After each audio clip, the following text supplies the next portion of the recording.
Hello, everyone. Thanks again for being here on a Saturday morning. I know how hard it can be, and hopefully you get to learn a little bit, and so it's not a complete. I wouldn't say complete waste of time. They're serving lunch, so and you've had enough coffee, so it's already kind of worth it. Hopefully, we all walk away with some idea about security. Security is so vast and there's obviously so much to do in any area, but especially security. The reason I started to focus on this is because usually no one really cares. You're all trained to write a feature, ship it, develop a feature, ship it. That's what the whole DevOps thing is about, and ship fast and was that move fast and break things and whatever helps you ship faster. But the idea I think of this month's meetup is stop, take a deep breath. You also need to make sure that things are a little bit secure and you can't behave like you're 7 years old.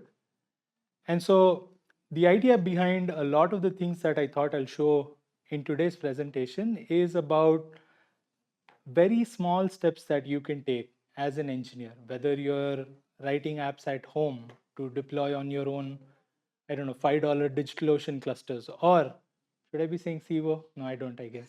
I am not at CVO anymore.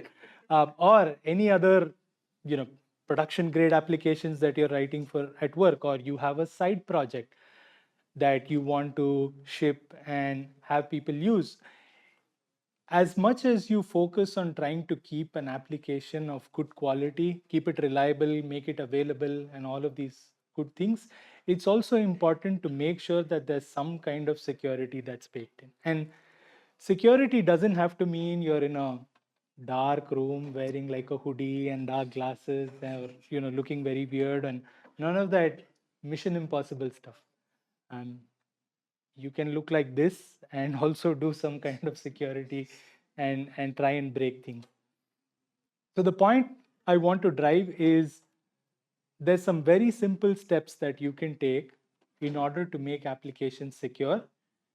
And today we'll try and understand what these steps are, why they exist, and try and see as much of them in action. Now, I, I've prepared demos for all of the things that, well, almost all of the things that I'm going to show, and they work. At least they worked on my way here. I don't know what's going to happen now, but I'll get through as many demos as I can, but I'll make sure that I cover a lot of the theory behind this because there's tons of tutorials. I copied a few tutorials myself, so I'm not going to lie. So there's tons of tutorials that will help you with actually implementing these things. But I think the important thing is to walk away with a little bit of awareness. That being said, my title today is Modern Security Paradigms. And you all must be wondering what's modern about this. Okay. So, time for a little Saturday morning storytelling. And let's focus on what's modern really about the entire security story. Now, much like the organizers of this event, time and again, people in the tech community, in the computer science fraternity, keep trying something new. And then glitches come. And then they try something else. And then new glitches come. And then they tell us, we're working on it. For us, it means job security. For them, it means innovation. For you all, it means a great talk.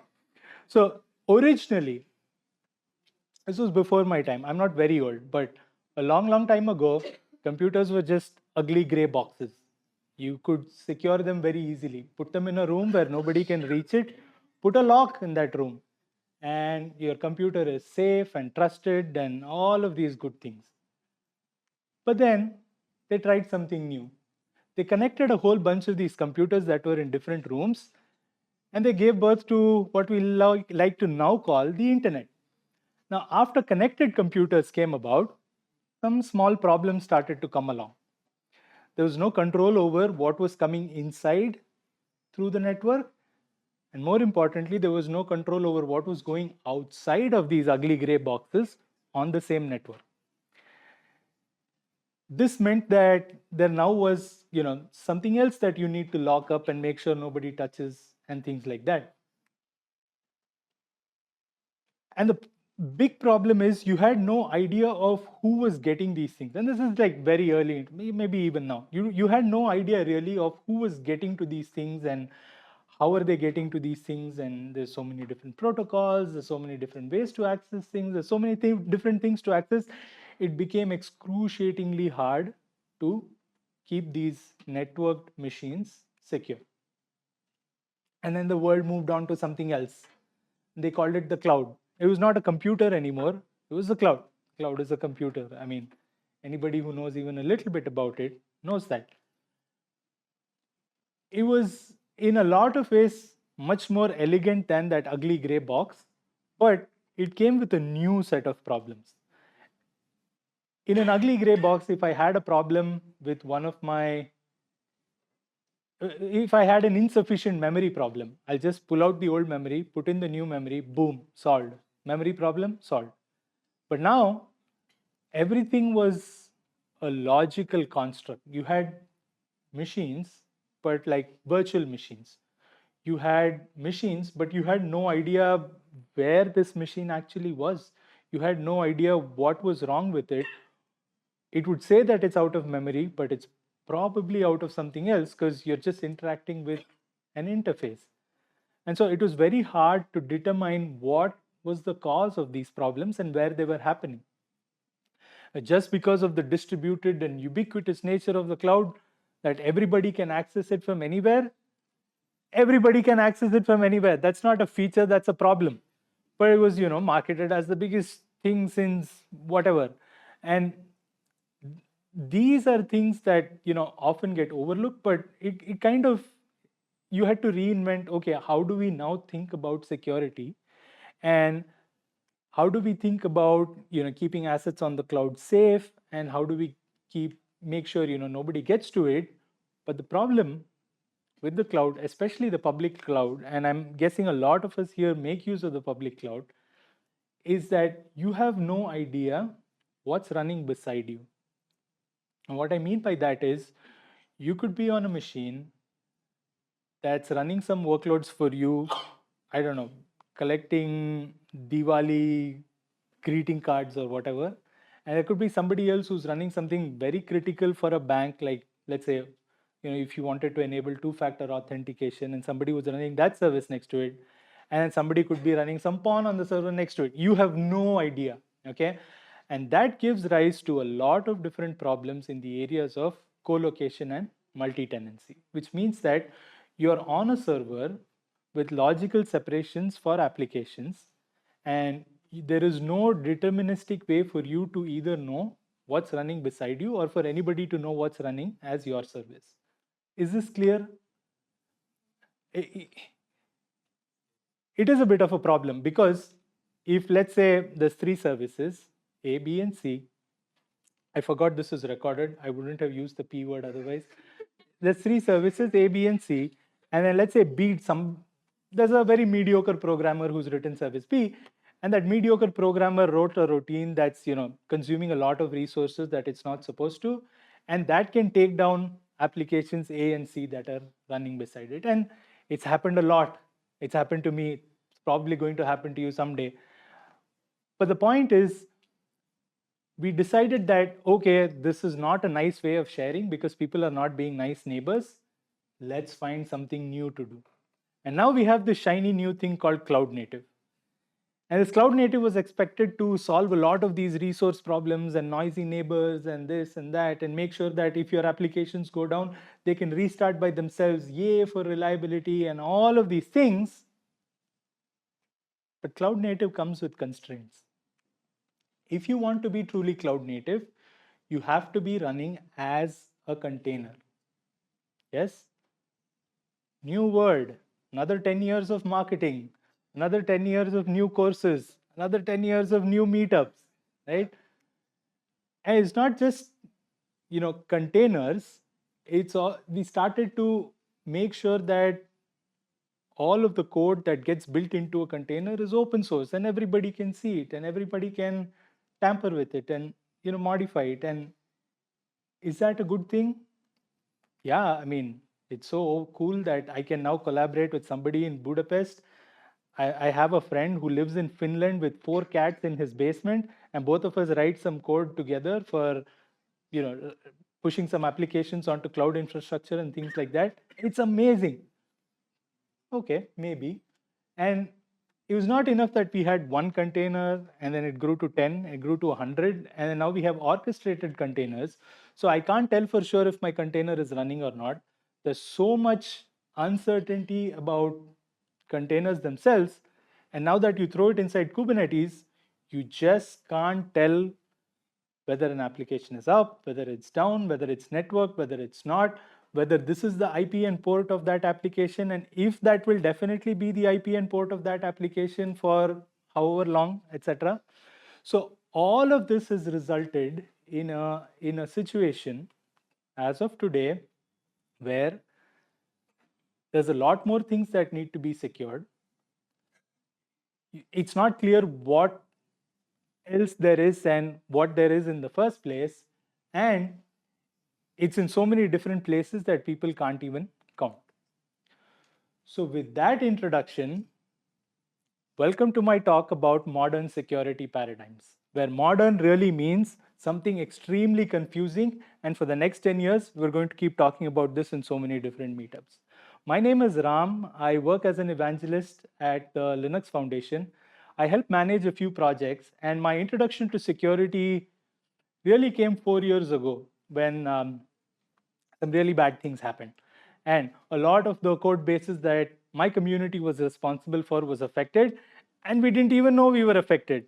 On Friday, we all said goodbye, closed our laptops, went on with our lives, but on Saturday morning, everything was on fire. Okay, shit hit the ceiling, it was all over the place. Nobody knew, where all the problems were coming from, but there were problems. Everybody's, like I said, part of this culture where you're writing something, you're building it, you're packaging it into some other artifact. This package either goes back as a binary or a library or an API for others to consume, or you decide to ship it. And in all of this culture, one thing that we've forgotten is whether what we wrote is actually secure. Now, before I move on to like the actual part of the talk, here's a question for you. Everybody is familiar with the term DevOps? Yes?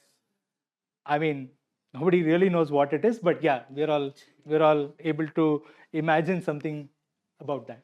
Now, I'm leading towards something here. So when you add security into the mix, does everybody believe that it gives rise to this new term called DevSecOps? Yes, no, maybe? Want to do show of hands? Everybody agree with this?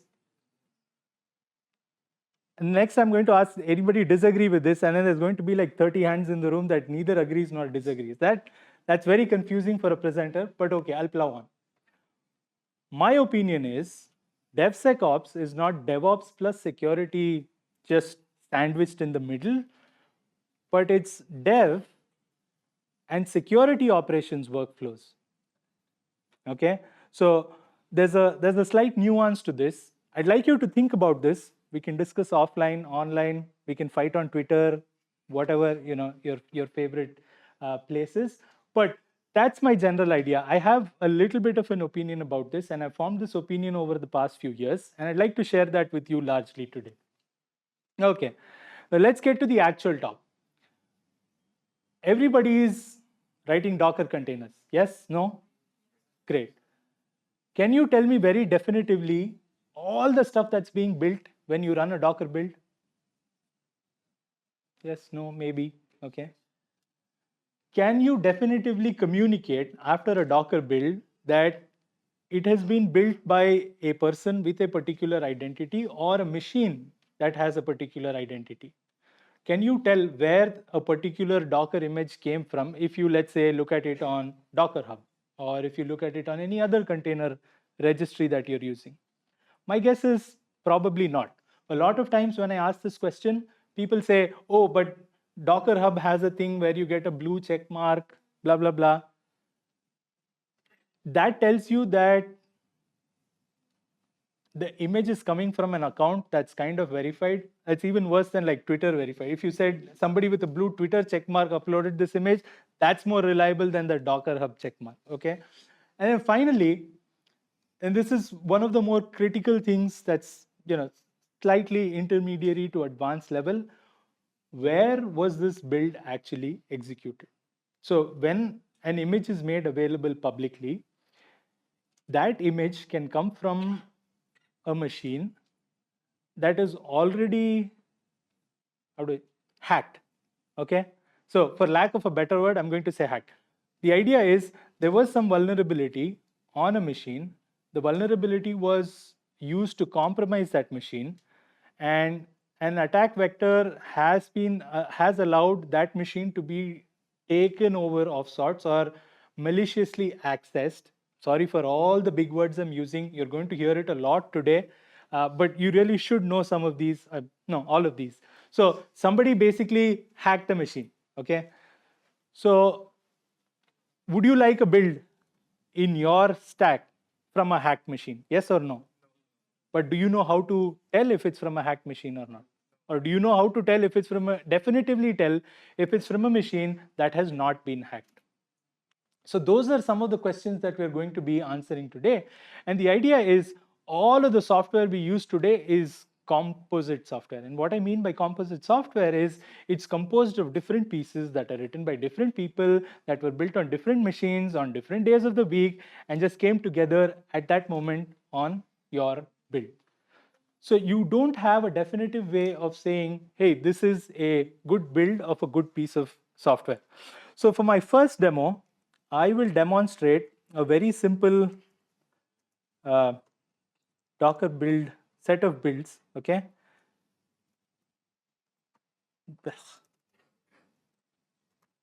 And basically, it will go through a process of building a few things and telling us whether these builds were good enough or not. So what you're seeing right now, and focus on the terminal. Sorry, this doesn't look very pretty. If the fonts are too small, I can make it bigger. People at the back, yes, no, maybe? Yes, you can see? Okay. So this is a very simple build. Now, it doesn't do a lot because I ran it on the way here so that it's faster. But basically, it's just creating a Go application. And this Go application uses an Ubuntu image. Everybody familiar with that? You probably use some kind of this already. And then you just run it. Now I'm going to scan this image using what is known as Gripe. Now Gripe is a one of the more popular. People from Sneak, anyone here? Hate me when I say this, but Gripe is one of the more popular tools out there that does some scanning. And there's others also. There's something from Aquasec. Sneak is very popular. A bunch of different open source tools also. Basically what this does, if the internet allows it, is to go through this image and check all of the different components that have gone into building this image. And now because you're using some kind of Ubuntu in there, and because you're using some kind of Go stuff in there, it borrows from all of these different components and it will generate that final image that you actually run. Now, what I'm trying to do here is scanning what is known as a vulnerability database. Do people know what CVEs are? Yes, no, maybe? People who don't know what CVEs are, raise your hand. Your managers are not watching this, so don't be shy. So a CVE stands for, understand it this way, a CVE is a vulnerability. Basically, all the software that you have is scanned by different people or used by different people, and they check if this software, for example, a container image or anything else, has what is known as a vulnerability. A vulnerability is basically something that is broken. Okay, so when you're using Ubuntu Jammy, chances are there's something broken in there. And in order to determine whether or not there's something broken, we're running a scan. Now, the result of this scan is a long list of vulnerabilities. Okay, now, how many people said they're using Ubuntu Jammy in production? A lot of you are, maybe, a lot of you might be. Just understand that you're shipping with all of these vulnerabilities, okay? Is it a bad thing? Of course it's a bad thing. Is there a way out of it? Now, yes, there is. Now, it's probably some of it is not under your control, but there are things you can do. There is a community out there that is committed to maintaining what are known as CVE free images or low CVE images or no CVE images in a best case. Now, one of the community driven initiatives is this image known as Wolfie. Okay, so Wolfie it can be substituted for your Ubuntu Jammy. And what happens as a result is if you scan the same image, two things. One, you see how quickly the scan happened. That's not because Ashish gave me separate internet. That's because the size of this image that was scanned is much lower, smaller. And then the number of vulnerabilities on this is just 4. So think about it. Do you want to use images that have, I don't know, 54 vulnerabilities or 4 vulnerabilities? That's the question you have to be asking yourself. And this is a very easy thing to do. Just replace one single line in your Docker file, and then you have a much better quality base image to work off of. Okay, so that was my lesson number 1. Now, my lesson number 2 is going to be based on this other way of building images other than Docker.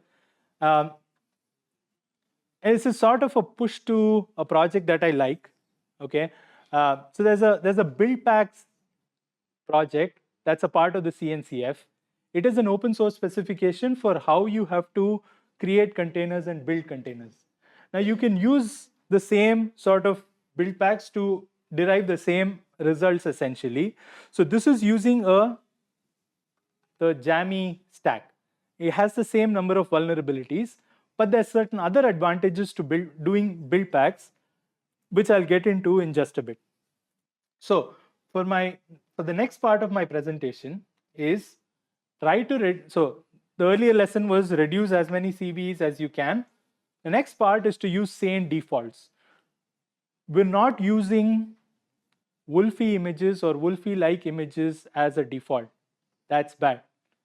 Change it. Try using lower CVE images, or at least start scanning the images that you build right after building them. That's something you can do.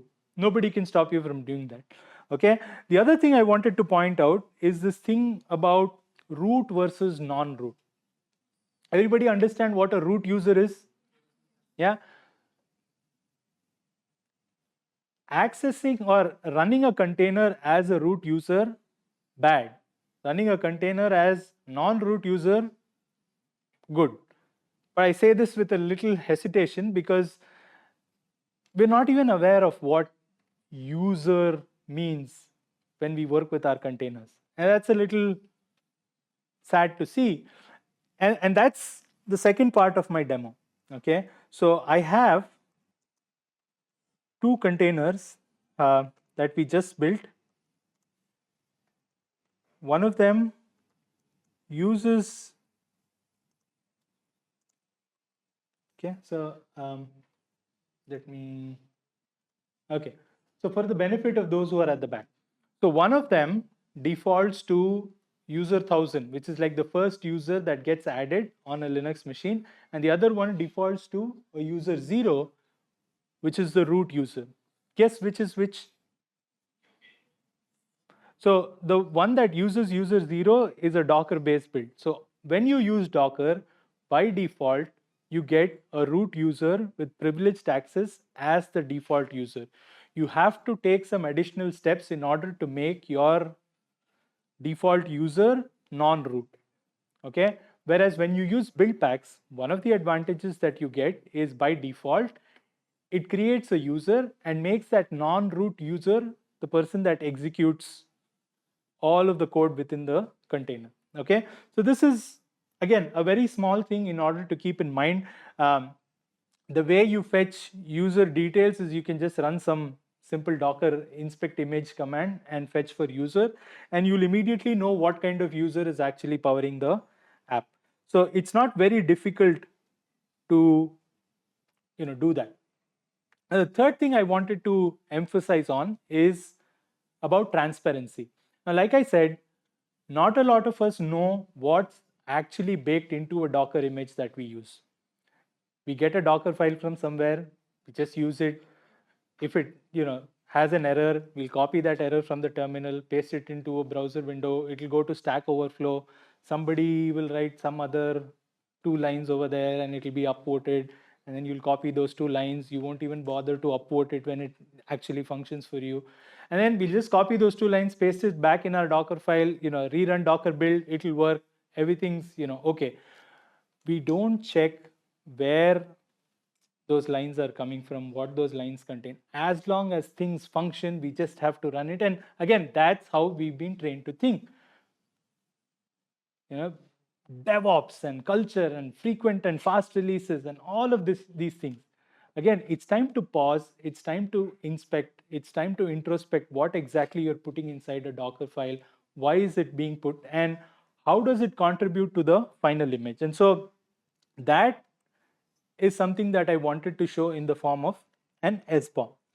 Okay, now an SBOM stands for Software Bill of Materials. Have people heard this term before? Yes, no, maybe? Yeah, so if everybody has heard of supply chains, yeah, so recently the world has been somewhat reimagining this whole notion of open source. And that's what I wanted to emphasize in the beginning when I said cloud native is built on the bedrock of open source. So open source was typically imagined as upstream and downstream. So if you're consuming an open source tool, there's an upstream for you, which is the source from which you get the code, and then there's a downstream. So if you create some modifications and redistribute, then it goes downstream from you. Now, because a lot of this is happening, and because software is composite, which means that it's just an assembly of various components that you get from different places, a piece of software is considered as a composite through a supply chain. So there's a whole bunch of different components that come, make up your piece of software, and then that gets shipped downstream again. And because we are borrowing from this world of supply chain, we also borrow this term called SBOMs, which stands for Software Bill of Materials. So basically what it means is, some people like to call it all the ingredients that go into a particular thing you eat. It's a nice way to imagine that. Software bill of materials is not hard to understand. It's just an inventory of all of the different pieces of software that have gone into building the software that you're using. So for the third part of the demo, I'm going to run this on a container that I already have. And what this is going to do is download a bunch of different files from this container that are called software bill of materials. Again, another reason I like build packs is because software bill of materials come as a default on build packs, and they're not a default in Docker. It's very hard, or it was very hard until about 6 months ago when using Docker. It's only somewhat hard now. So they've done some work in the community to make SBOMs available, but it's definitely not sufficient. So I'm just going to quickly demonstrate what this looks like, and you'll understand why this is useful. So inside this unnecessarily nested set of folders are, what are known as SBOMs. Okay, so every single thing that has gone into building that particular image is listed here. So you can see some Go modules. In other SBOMs, you'll see some Python modules. Now, because this is an image for a Go application, you're going to look at a lot of like Go related stuff. It has information and references to all different sort of pieces that have actually gone into assembling this image. And like all good technical things, there's a format war going on among SBOMs as well. The Linux Foundation backs what is known as the SPDX format. The OWASP Foundation backs what is known as the Cyclone format. There's a third format called SIFT, which is backed by some of these companies that also do SBOMs.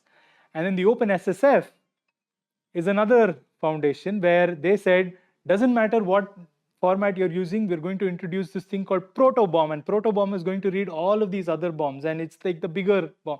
So there's a huge war going on. So if you like format wars, you can come for the big boss that's happening in the SBOM formatting space.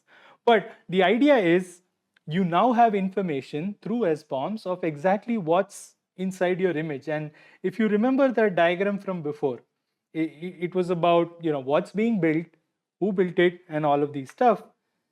And so the next important part is about attestation and provenance. And I promise these are the last two big words I'll be using in this whole presentation. Attestation and provenance is a slightly more advanced concept compared to the stuff that we've been talking about up until this point. It's very simple to understand once you understand it, but the idea behind attestation and provenance is that we're attaching a signature of sorts. Okay, it's about putting an autograph. That's about it. So how do you tell that a particular image has come from a particular source, and is there a programmatic way of ascertaining that? So that's how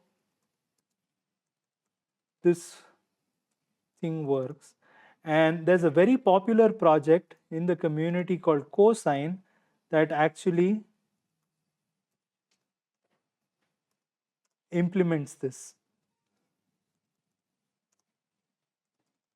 So basically Cosign uses public key, private key infrastructure.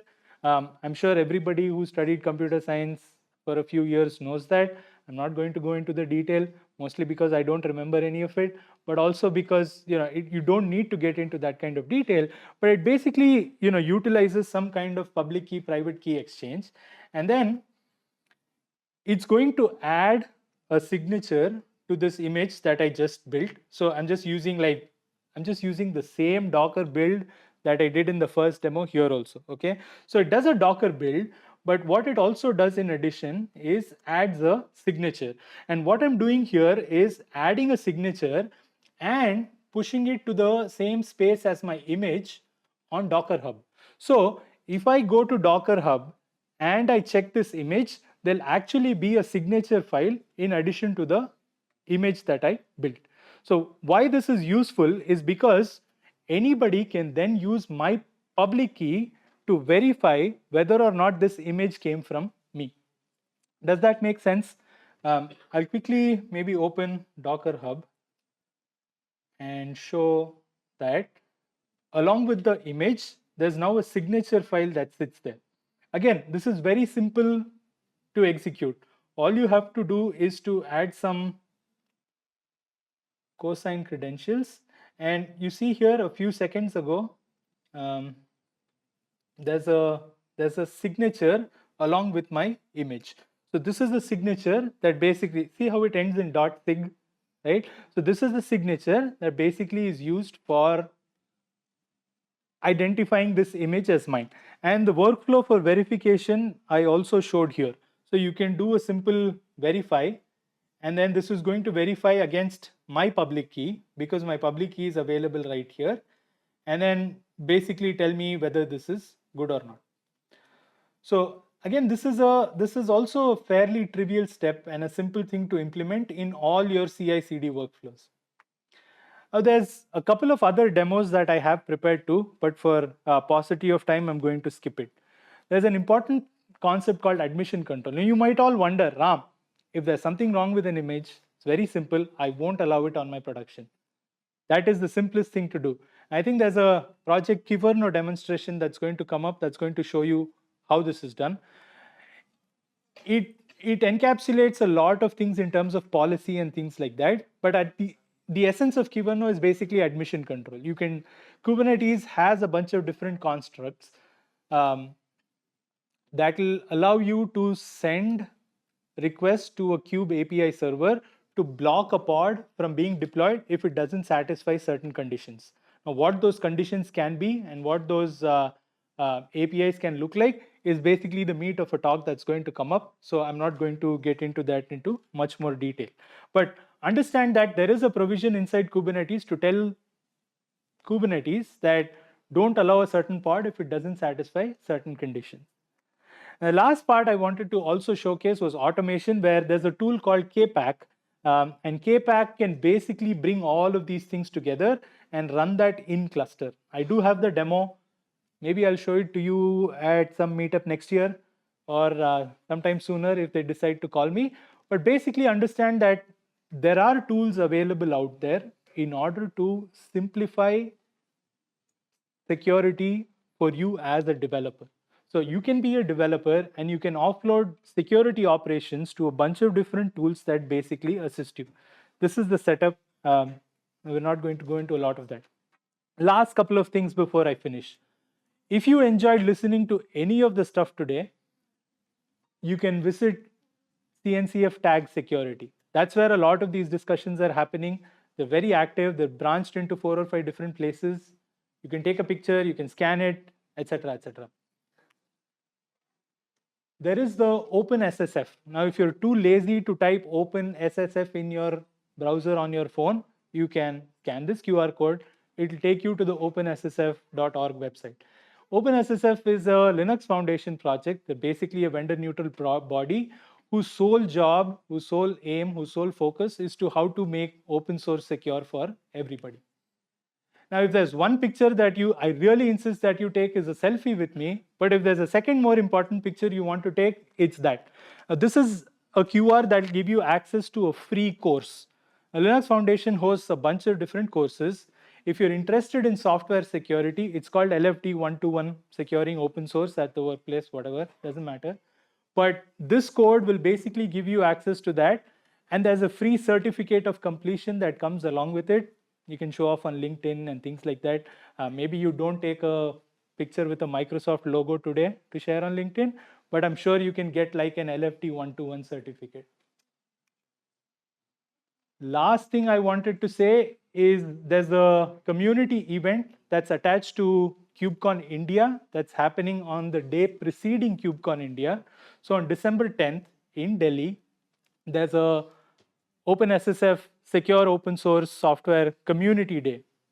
If you're registered for KubeCon, this is free.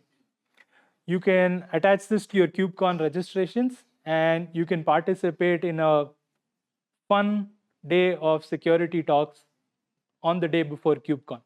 A lot of the speakers might be from the same panel. I don't know. I'm hoping so. But I would really love to give a shout out to this event that's happening. So if you're registering for KubeCon, please remember to also add SOS Community Day to your registration. That was my talk today. Thank you so much for having me, CNCF Delhi. And thank you all so much for coming. That's me on most social media, GitHub, GitLab, blah, blah, blah, whatever. So don't feel shy. Come and say hi. I'm happy to engage on any level, hyper toxic to very mellow, depending on my mood. But if you have anything you want to discuss about open source security or chat about open source in general, please find me. Thank you so much.